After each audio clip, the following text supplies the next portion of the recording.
Chapter 14. Why Can't You Be Like Wiggs? Hyacinth was with Udo in the library. Udo spent much of his time in the library nowadays, for surely in one of those many books was to be found some advice to a gentleman in temporary difficulties, suitable to a case like his. Hyacinth kept him company sadly. It had been such a brilliant idea inviting him to Euralia. How she wished now that she had never done it. "Well, Wiggs," she said with a gentle smile, "what have you been doing with yourself all morning?" Udo looked up from his mat and nodded to her. "I've found out," said Wiggs excitedly. "It was the Countess who did it." Udo surveyed her with amazement. "The Princess Hyacinth," he said, "has golden hair. One discovers these things gradually." And he returned to his book. Wiggs looked bewildered. "He means, dear," said Hyacinth, "that it is quite obvious that the Countess did it, and we have known about it for days." Udo wore, as far as his face would permit, the slightly puffy expression of one who has just said something profoundly ironical and is feeling self-conscious about it. "Oh," said Wiggs, in such a disappointed voice that it seemed as if she were going to cry. Hyacinth, like the dear that she was, made haste to comfort her. "We didn't really know," she said. "We only guessed it. But now that you have found out, I shall be able to punish her properly." "No, don't come with me," she said, as she rose and moved towards the door. "Stay here and help his Royal Highness. Perhaps you can find the book that he wants. You've read more of them than I have, I expect." Left alone with the Prince, Wiggs was silent for a little, looking at him rather anxiously. "Do you know all about the Countess?" she asked at last.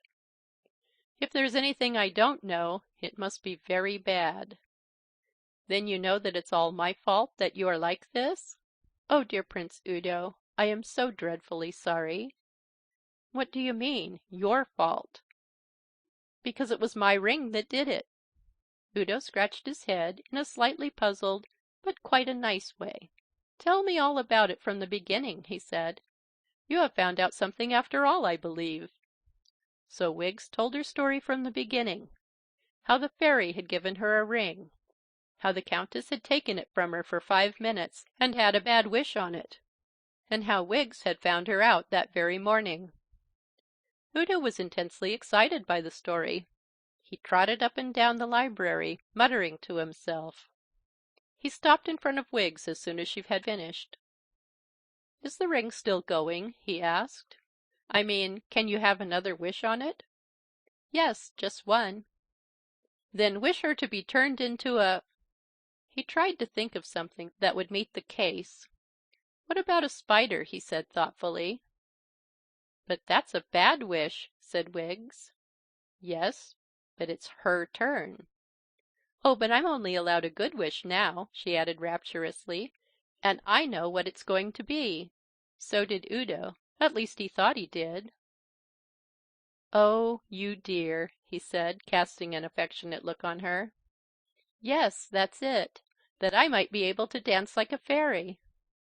Udo could hardly believe his ears, and they were adequate enough for most emergencies. "But how is that going to help me?" he said, tapping his chest with his paw. "But it's my ring," said Wiggs, "and so of course I'm going to wish that I can dance like a fairy. I've always meant to, as soon as I've been good for a day first." The child was absurdly selfish. Udo saw that he would have to appeal to her in another way. "Of course," he began, "I've nothing to say against dancing, as dancing. But I think you'll get tired of it. Just as I shall get tired of lettuce." Wiggs understood now. "You mean that I might wish you to be a prince again?" "Well," said Udo casually, "it just occurred to me as an example of what might be called the good wish." "Then I shall never be able to dance like a fairy?" "Neither shall I, if it comes to that," said Udo. Really, the child was very stupid. "Oh, it's too cruel," said Wiggs, stamping her foot. "I did so want to be able to dance." Udo glanced gloomily into the future. To live forever behind wire netting, he mused. To be eternally frightened by pink-eyed ferrets.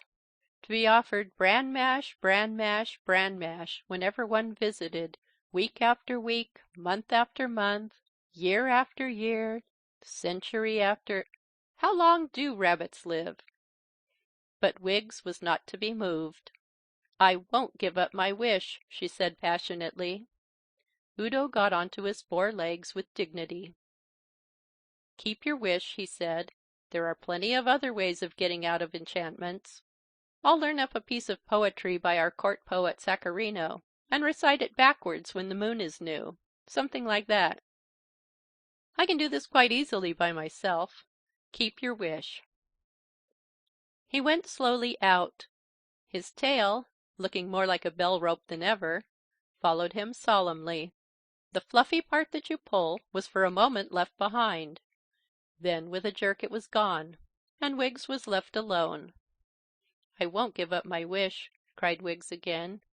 "I'll wish it now before I'm sorry." She held the ring up. "I wish that..." She stopped suddenly. "Poor Prince Udo, he seems very unhappy. I wonder if it is a good wish to dance when people are unhappy." She thought this out for a little, and then made her great resolve. "Yes," she said, "I'll wish him well again." Once more she held the ring up in her 2 hands. "I wish," she said, "that Prince Udo..." I know what you're going to say. It was no good her wishing her good wish, because she had been a bad girl the day before, making the Countess an apple pie bed and all. Disgraceful! How could she possibly suppose... She didn't. She remembered just in time.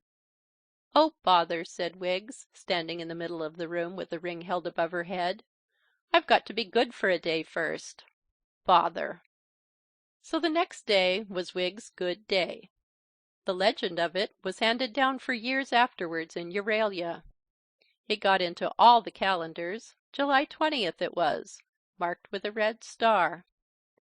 In Roger's portentous volumes it had a chapter devoted to it. There was some talk about it being made into a public holiday, he tells us, but this fell through. Euralian mothers used to scold their naughty children with the words, "Why can't you be like Wiggs?" And the children used to tell each other that there never was a real Wiggs, and that it was only a made-up story for parents. However, you have my word for it that it was true. She began by getting up at 5 o'clock in the morning, and after dressing herself very neatly, and being particularly careful to wring out her sponge, she made her own bed and tidied up the room. For a moment she thought of waking the grown-ups in the palace, and letting them enjoy the beautiful morning too. But a little reflection showed her that this would not be at all a kindly act, so, having dusted the throne room and performed a few simple physical exercises, she went outside and attended to the smaller domestic animals. At breakfast she had 3 helps of something very nutritious, which the Countess said would make her grow, but only 1 help of everything else. She sat up nicely all the time, and never pointed to anything or drank with her mouth full. After breakfast she scattered some crumbs on the lawn for the robins, and then got to work again. First she dusted and dusted and dusted. Then she swept and swept and swept. Then she sewed and sewed and sewed. When anybody of superior station or age came into the room, she rose and curtsied, and stood with her hands behind her back while she was being spoken to. When anybody said, "I wonder where I put my so-and-so," she jumped up and said, "Let me fetch it," even if it was upstairs.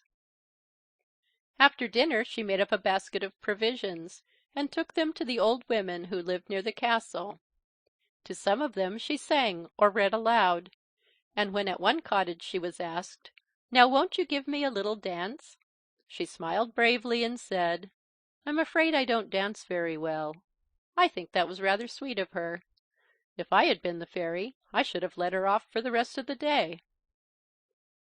When she got back to the palace, she drank 2 glasses of warm milk, with the skin on, and then went and weeded the Countess's lawn. And once, when she trod by accident on a bed of flowers, she left the footprint there instead of scraping it over hastily and pretending that she hadn't been near the place, as you would have done. And at 6:30 she kissed everybody good night, including Udo, and went to bed. So ended July the 20th, perhaps the most memorable day in Euralian history. Udo and Hyacinth spent the great day peacefully in the library.